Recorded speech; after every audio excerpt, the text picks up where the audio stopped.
From the Tennessee Valley Weather Channel, this is your afternoon update.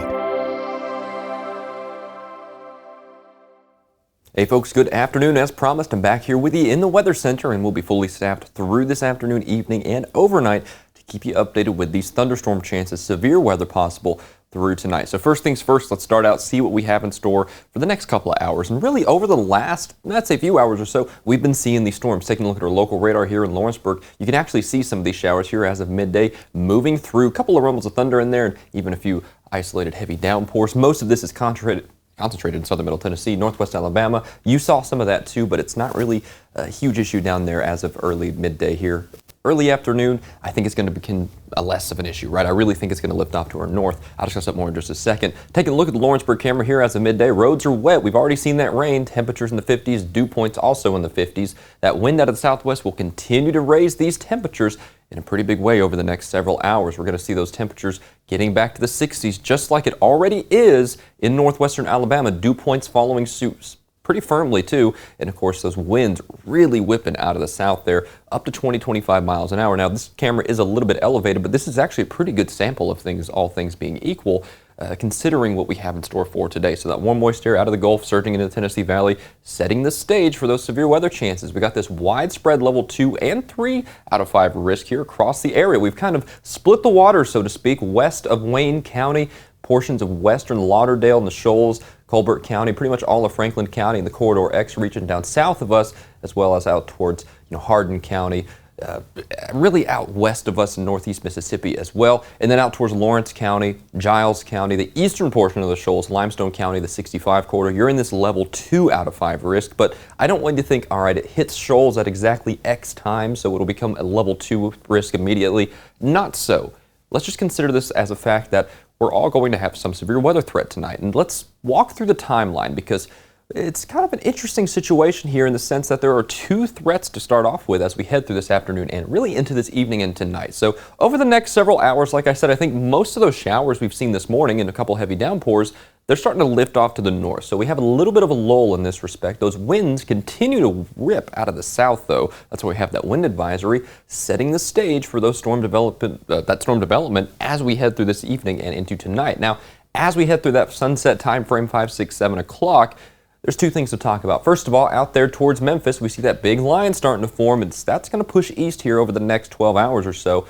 But we also see the possibility of some of these cells developing out ahead of the line. Now, that's not something you should take at exact face value. I'm not saying there's going to be exactly a cell here at 6 p.m. or exactly here at 6 p.m. It's just giving you an indication that the environment is favorable for that possibility in that time frame. So if some of these cells can develop and if they can take advantage of the environment, these will be posing a severe weather threat themselves, maybe even a tornado threat. So we need to watch that very, very carefully. Again, that's going to be around sunset 5, 6, 7 o'clock as we head through evening hours 8, 9, 10. We start to see that line pushing east here. By the time we're heading through about midnight or so, bulk of it's moving through the area, and then by the time we're heading through 2, 3, 4 in the morning, it's going to be off 65 and east. So by the time we're heading through early hours tomorrow morning with those winds out of the northwest, cooling us off and mostly drying us out, but a few showers and much cooler temperatures out here, maybe even a few wraparound areas of a flurry up in this region up here. So we'll have to watch that. That might be interesting. Nothing crazy or anything like that, but definitely much cooler in this respect. The front's coming through with that. That's why we're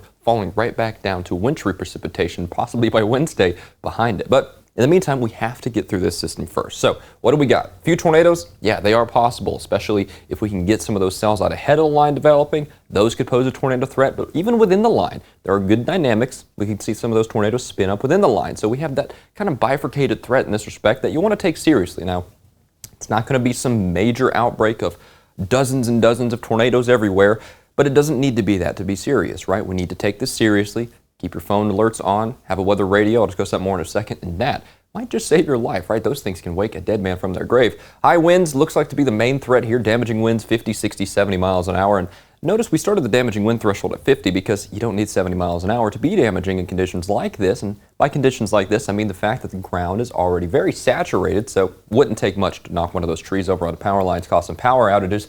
Hail's not really a huge issue. We're not seeing any huge indications that the updrafts will be favorable for big hail or anything like that, but we could see some quarter-size hail, which is the severe criteria, the threshold, right, in some of those isolated storms or embedded storms within the line. So we'll watch that just in case. Flooding is also an elevated risk here because we're getting more heavy rain, and much like I was talking about with the trees, we already have a saturated ground, right? So it's not going to take much to cause some flash flooding out there. We'll have to keep a very close eye on that. We'll definitely start seeing some flash flood warnings when all is said and done with it, I'm suspecting, in the northwestern portions of the area. So here's your timeline. Looks like as we head again through sunset and beyond, that's when it starts to go into the western portions of our area, western portions being Tishomingo County out towards Hardin County, moving through Wayne County, Lawrence County, the core of our area, Shoals and south, probably 8, 9, 10 o'clock, that general time frame. Give it about an hour of wiggle room. We'll have to wait and see exactly how fast the system's moving. Then as we're heading through 10 to midnight, maybe midnight to 2, it's moving out through the 65 corridor, off through the Huntsville Metro into northeast Alabama, Sand Mountain out there,